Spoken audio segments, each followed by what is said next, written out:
Bom, voltamos. E aí? Estatuto do Idoso, garantia de prioridade. Vamos efetivar a prioridade no relacionamento com o idoso.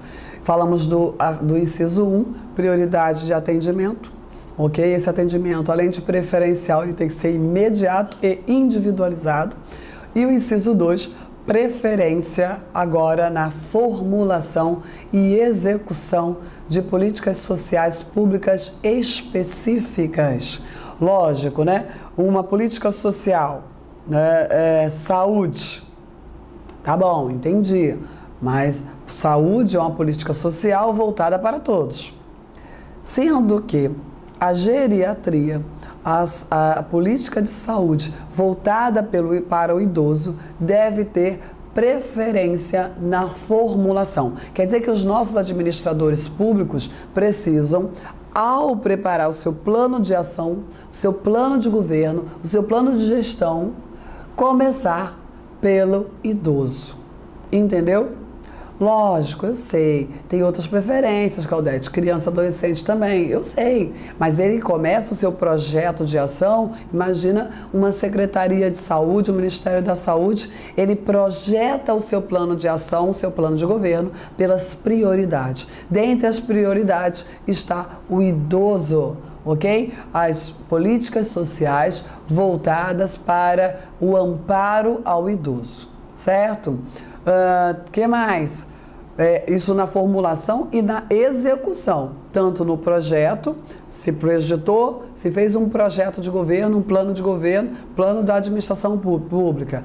Na hora de começar a executar esse plano, também é preciso que se implemente, primeiro, as políticas sociais voltadas para a pessoa idosa. Que mais? Destinação privilegiada de recursos públicos nas áreas relacionadas com a proteção ao idoso, destinação privilegiada, não é exclusiva, mas no projeto orçamentário é preciso que os recursos destinados à proteção ao idoso sejam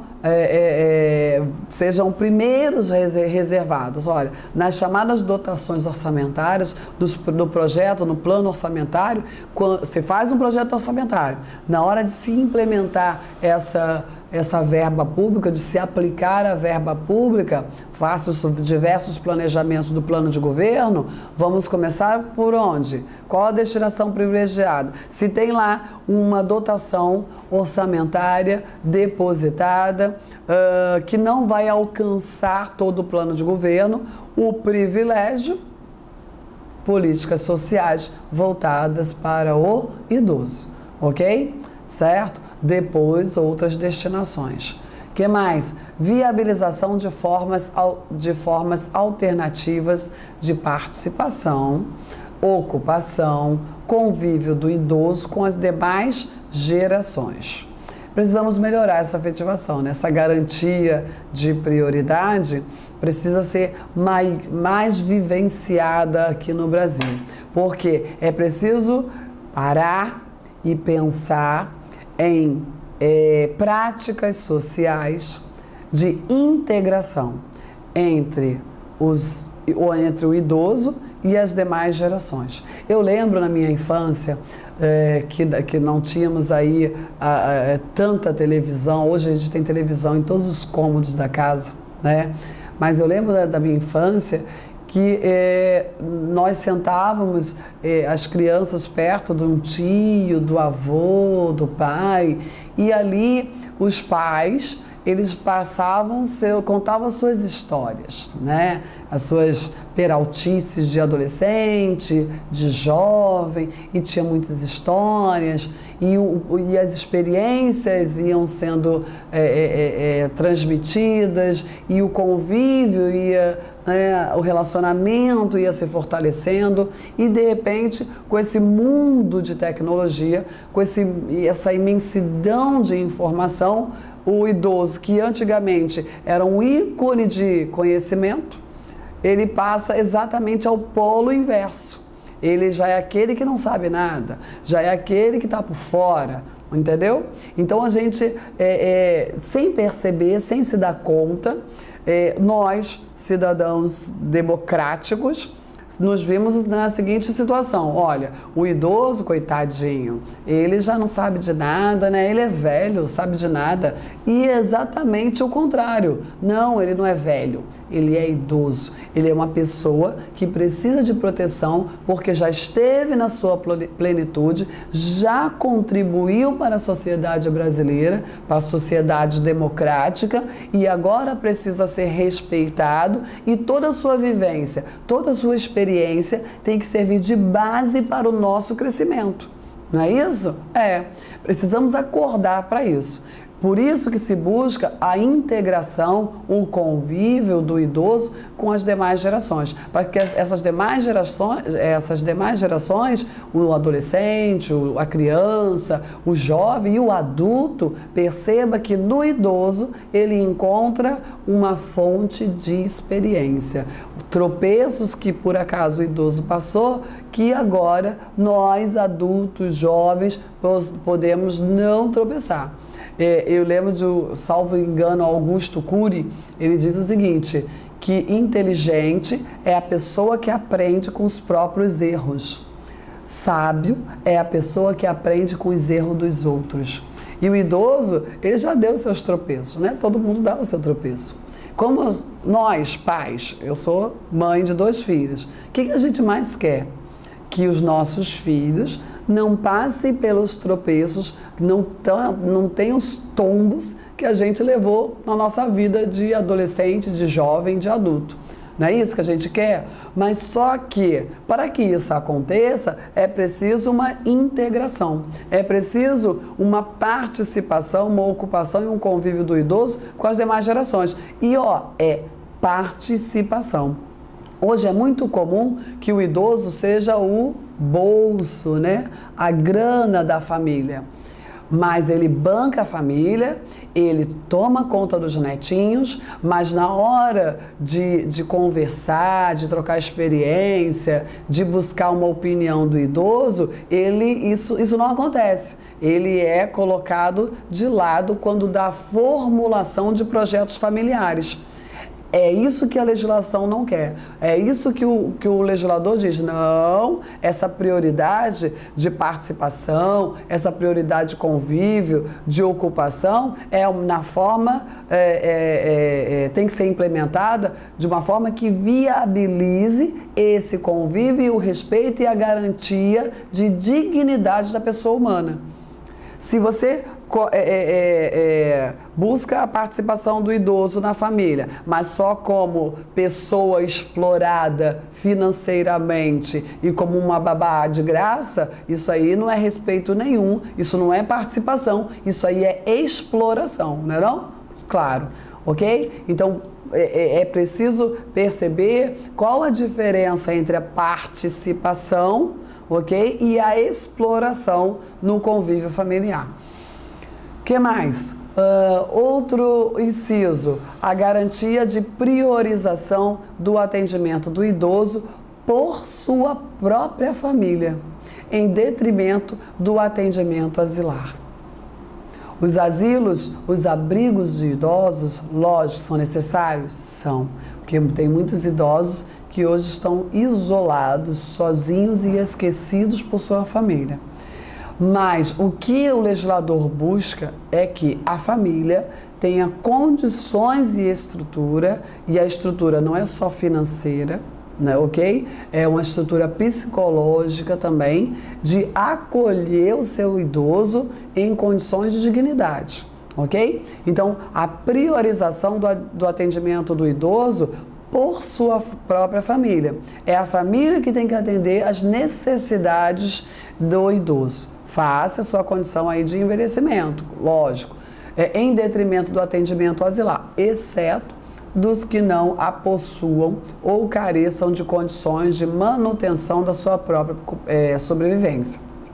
Se a família não tem condições de prover o seu próprio sustento, de prover a sua própria subsistência, não é possível exigir que essa mesma família providencie aí o atendimento ao idoso.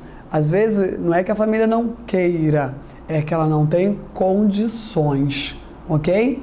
Então aí vamos buscar um asilo, um abrigo para que esse idoso tenha uma vivência digna. Não adianta empurrar ele na família se a família não dá ao idoso condições de uma vivência digna, ok? Que mais?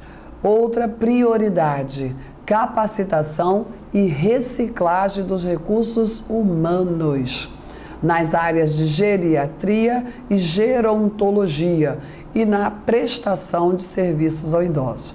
Hoje é muito comum a gente verificar uma parcela de profissionais voltados para esta especialização. Qual é? O atendimento às necessidades da pessoa idosa. Hoje nós temos os cuidadores de idosos cada vez mais se aperfeiçoando. Infelizmente, é verdade, temos aí alguns criminosos, são verdadeiros criminosos, que aparecem aí na mídia agredindo, maltratando o idoso. Eu já fui, eu recebo vários mandados de citação em ação de interdição de idosos, porque o idoso ele atingiu um estágio de envelhecimento, e isso não está necessariamente relacionado à idade, mas à condição física de cada pessoa, né? Eu já encontrei uma idosa de 94 anos que ela dava um baile em muitos jovens, viu? Lógico, né? Com as suas limitações dos 94 anos. Mas ela passeando com a sua filha, fazendo lanche aí nas lanchonetes, conversando dentro do seu limite de envelhecimento, ok? Certo? Enquanto que eu já encontrei pessoas com 62, 67 anos que parecia ter mais de 100, né? Totalmente debilitada. Então não é porque tem mais de 60, que tem 60 ou mais de 60, que já está classificado pela lei como idoso, que é um incapaz. Cuidado com isso. A lei em nenhum momento diz que o idoso é incapaz, certo? A incapacidade, ela está relacionada a outros fatores. Um dos fatores é o envelhecimento, certo? Ok? Então é muito comum que com o envelhecimento, tendo em vista que se vai aumentando a incapacidade dessa pessoa, em algum momento se faz necessário a interdição, a declaração da incapacidade jurídica dessa pessoa, ok? E a interdição é uma ação, é um instituto jurídico que visa proteger todo aquele maior de 18 anos que possui a incapacidade decorrente de outros fatores. Tudo certo? Entendido isso? Então, assim, o idoso, ele vai precisar de cada vez mais, por fácil a condição do Brasil e do mundo inteiro estar envelhecendo, de profissionais adequados, capacitados, não simplesmente aquele que fica com o idoso. E aí, como eu estava falando, nessas minhas andanças de oficial de justiça, eu já me deparei com situações de abandono, de maus tratos a idosos, de revoltar. Né? Uma das que mais me incomodou, que me chocou, foi uma idosa que estava desnutrida simplesmente porque o filho já não mais alimentava. Ok? Ela estava desnutrida por falta de alimentação. Olha, você imagina, e ela, além da idade muito avançada, já estava em doença, né, mal de Alzheimer. Então, assim, junta tudo e o descaso da própria família, de um filho. E ela estava sendo interditada agora por outros familiares que resolveram cuidar desta idosa. Então, assim, a responsabilidade não é só do filho, mas de todos os familiares envolvidos e próximos ali da convivência do idoso, ok? Bom, e a capacitação dos recursos humanos cada vez mais vai garantir essa prioridade de atendimento qualificado ao idoso. Não é simplesmente deixar o idoso aos cuidados de um qualquer. Não, ele é o idoso aos cuidados de um profissional qualificado, certo? O que mais? Estabelecimento, outra garantia de prioridade, estabelecimento de mecanismos que favoreçam a divulgação de informações de caráter educativo sobre os aspectos biopsicossociais de envelhecimento. É preciso divulgar que o envelhecimento é natural, né? Que o envelhecimento ele não é só físico, né? Bio, mas ele também é psíquico. E que o envelhecimento biopsicossocial ele vai se desenvolver de forma adequada se tivermos mecanismo de orientações, a ampla divulgação, ou seja, a educação sobre esses aspectos de envelhecimento. E essa divulgação de informação não é para o idoso, necessariamente para o idoso. Essa divulgação de informações de caráter educativo deve alcançar toda a sociedade brasileira. É preciso preparar a sociedade brasileira para lidar com seus idosos. Não é isso? A falta de informação, a falta de orientação, de educação, se os nossos jovens não são educados para respeitar os idosos, como exigir deles, né, uma atitude contrária, certo? Olha, eu quero você, jovem, que você respeite o idoso, que você obedeça, que você ajude, que você cuide do idoso. Mas se isso não vem de uma educação, de um projeto de educação, de informação, vai ficar só no vamos ver, vai ficar só na legislação abstrata. Então é preciso meios de divulgação efetivos voltados para a educação sobre os aspectos biopsicossociais de envelhecimento. Mais ainda, olha, o artigo 3º, super importante, hein? Olha lá. O que mais? Garantia de prioridade também. Garantia de acesso à rede de serviços de saúde e de assistência social locais. Por que locais? Face à dificuldade de locomoção que é natural do envelhecimento. É isso? Então, assim, e tem mais um aspecto.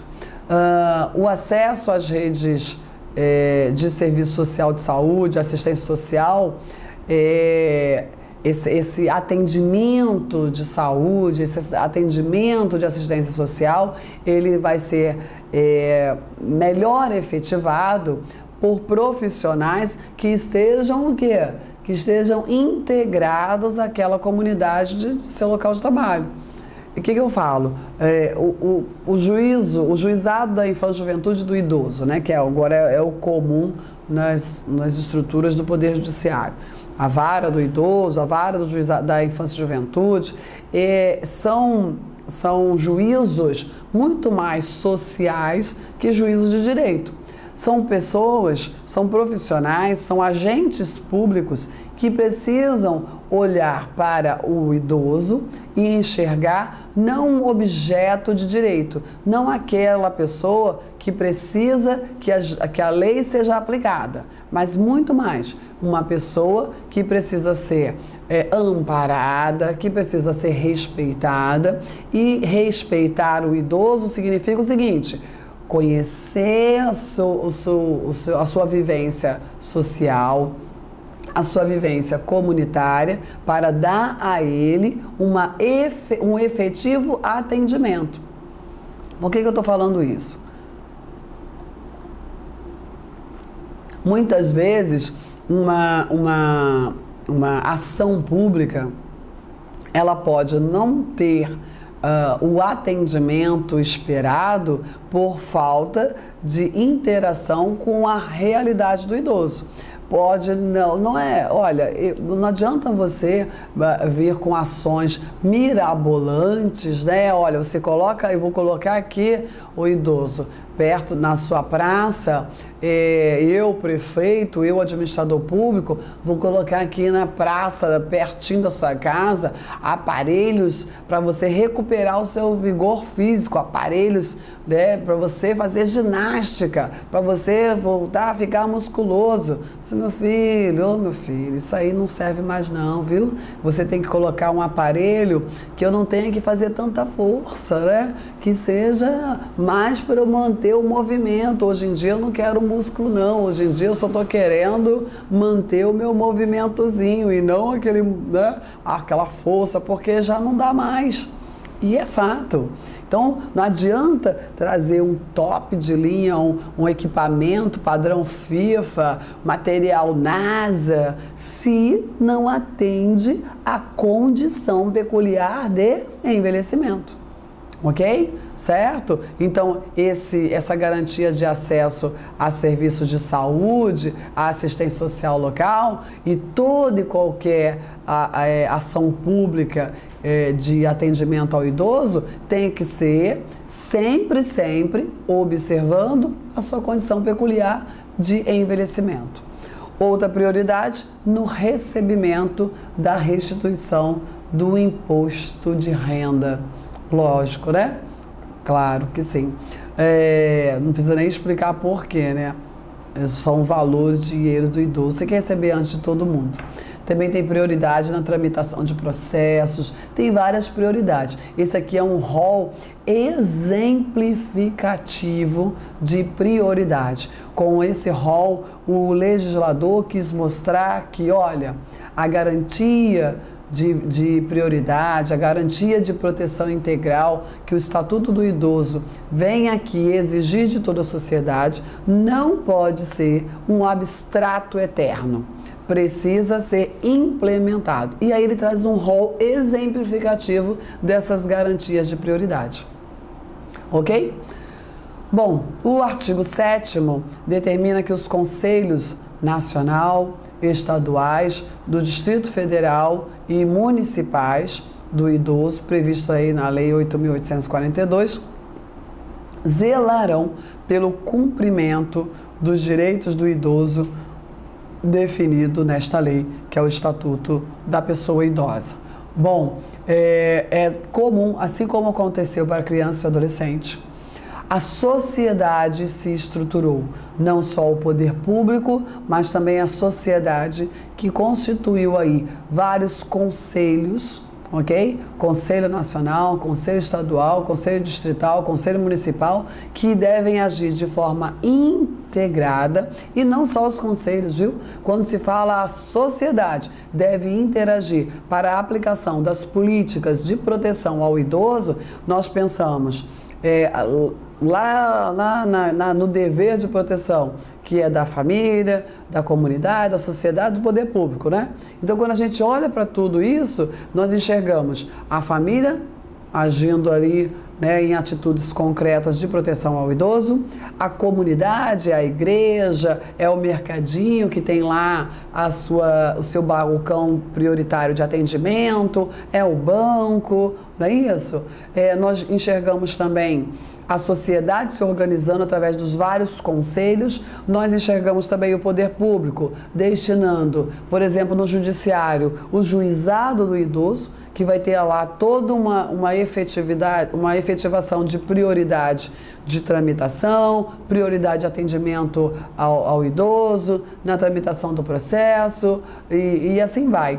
E também nós enxergamos o MP, o Ministério Público, que também tem lá a sua contribuição, e todos esses conselhos, MP, Judiciário, secretarias de saúde, Poder Executivo, Poder Legislativo, todos integrados, ok? Na ação da proteção integral ao idoso. Essa é a ideia. Lógico, precisamos melhorar? Eu sei que precisamos. E o ECA também, olha que o ECA é mais antigo, né? Então, assim, eu sei que às vezes a gente olha a legislação e fala assim, meu Deus, mas a lei é tão bonita, assim como a Constituição do Brasil, né? Tão lindo, só que, poxa, o Brasil ainda está tão atrás, precisava avançar tão mais. Mas olha, se a gente não começa a dar um primeiro passo, ainda que lento, Se a gente não começa, aí que não acontece nunca. Pelo menos em 2003 saiu o Estatuto do Idoso. Agora a gente cada vez mais consegue perceber que as políticas, e principalmente, né, a atitude da sociedade com o idoso já melhorou. Precisa ainda melhorar e muito, mas já tivemos avanços, ok? O que mais? Artigo 4º. Nenhum idoso será objeto de qualquer tipo de negligência, discriminação, violência, crueldade ou opressão. E todo atentado aos seus direitos por ação ou omissão será punido na forma da lei. Assim como o ECA, o Estatuto do Idoso, no final, prevê crimes ilícitos praticados contra a pessoa idosa, ok? Então, o amparo desses ilícitos descritos, esses tipos penais descritos lá no final do Estatuto do Idoso, está aqui no artigo 4º. Nenhum idoso pode ser objeto de negligência, discriminação, violência, crueldade, ou seja, qualquer um que trate, né, que tenha uma conduta tipificada como discriminação, violência, crueldade, vai sofrer as sanções legais. É dever de todos prevenir a ameaça ou a violação aos direitos do idoso. Aqui não é só dever da família, não é só dever da sociedade, ou seja, é dever solidário. Todos. Não pode dizer que, olha só, quem tem que cuidar do idoso é a família. Mas, se um cidadão presencia uma cena de violência contra o idoso, uma cena de crueldade, é dever desse cidadão agir, ok? E é dever, mais ainda, das estruturas públicas proporcionar condições de uma vivência digna pelo idoso, né? Certo? Todo cidadão tem o dever de comunicar à autoridade competente a qualquer forma de violação a esta lei. Olha lá, o dever do cidadão. Não é dever de todos prevenir a ameaça ou a violação, prevenir. Ok? E quando o cidadão presencia uma crueldade, uma violência contra o idoso, lógico, ele não precisa dar uma de super-herói, né, e se atracar lá com o opressor. Mas ele tem o dever, cuidado com isso, de comunicar à autoridade competente.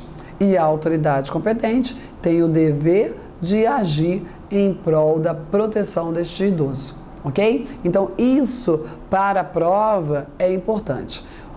O dever de todos, prevenir a ameaça. Presenciando qualquer violação de direito ao idoso, aí o cidadão tem o dever de quê? De reprimir essa opressão? Não, ele tem o dever de prevenir. Reprimir quando ela já está acontecendo, né? Aí não, aí o dever do cidadão é comunicar às autoridades, porque sim, a autoridade é que vai ter o dever de agir em proteção do idoso que já está sofrendo a violência, a crueldade, a opressão, a discriminação. Entendido isso? Cuidado com a prova. O envelhecimento é um direito personalíssimo e a sua proteção, um direito social. Olha, se é um direito personalíssimo, é um direito inerente à condição humana da pessoa. E se é um direito personalíssimo, é um direito individual indisponível, que não se pode negociar, transacionar, não se pode abrir mão desse direito ao envelhecimento. E a sua proteção é um direito social, quer dizer, além de ser um direito do cidadão, é um dever do Estado, é um dever das políticas sociais, né, das estruturas sociais públicas, de implementar essa garantia do envelhecimento. Então, além de ser um direito personalíssimo, a proteção é um direito social, é um direito do cidadão brasileiro ao envelhecimento, e é um dever do Estado garantir o pleno envelhecimento, ok? Ao mesmo tempo que é um direito do cidadão, é um dever do Estado. Tá aí um direito social ao envelhecimento. É obrigação do Estado garantir à pessoa idosa a proteção à vida e à saúde, mediante a efetivação de políticas sociais públicas que permitam o envelhecimento saudável e em condições de dignidade. Quando a gente lembra das notícias de hospitais públicos, onde a gente presencia pessoas idosas largadas no chão, não tem nem maca, e quando tem maca não tem colchão, né? É naquela lata gelada, a gente realmente questiona, né? Poxa, tão lindo dizer que as políticas sociais públicas devem permitir um envelhecimento saudável em condições de dignidade. Se o idoso não tem direito à saúde, não encontramos esse direito efetivado, não encontramos condições de dignidade nem no atendimento, quanto mais no envelhecimento, no atendimento emergencial, que aí deveria ser mais ainda garantida a dignidade, porque se está na emergência, já está o cidadão fragilizado. Se se é um cidadão idoso, se é uma pessoa idosa, mais fragilizado fica. E aí, numa emergência, ali não tem uma dignidade, né, observância à dignidade da pessoa humana. Eu sei, mas você é concurseiro, você é candidato, entendeu? Então, olha só, abstrai o mundo real. Eu digo que existe um mundo real, um mundo virtual, que é esse aqui, que eu estou aí na tua casa, no maior bate-papo, né? E aí o Estatuto do Idoso, ele é um papo meio cabeça, porque a gente fala assim, a gente conversa sobre ideais legislativos que precisam ser postos em prática. Uma hora a gente vai conseguir, mas por enquanto a gente está na esperança do Estatuto do Idoso ser efetivamente obedecido, efetivamente aplicado. E principalmente que as nossas gerações futuras estejam bem mais conscientes, né, sobre a efetiva aplicação do Estatuto do Idoso, certo? E quando o legislador diz, olha, as políticas sociais precisam permitir um envelhecimento saudável em condições de dignidade, isso tem reflexos práticos. Cada vez mais é preciso se perceber que o Estatuto do Idoso exige uma efetivação concreta, um ato concreto, uma política social concreta. Exemplo.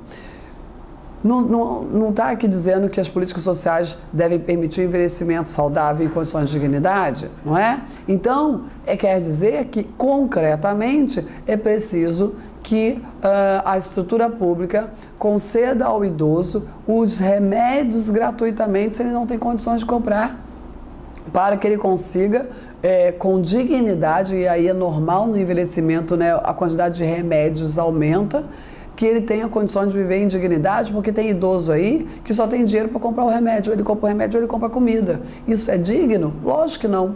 Então, se ele está numa situação, ele tem que buscar, ele tem que ter um local de amparo, onde ele fala assim, olha, me dá o remédio aí, porque ou eu compro o remédio ou eu compro a comida com a minha pensão, com a minha aposentadoria. As políticas sociais precisam ser efetivadas, precisam ser concreta. Isso é uma obrigação do Estado, certo? Bom, paro por aqui, daqui a pouco eu volto falando ainda do idoso. Tchau, tchau.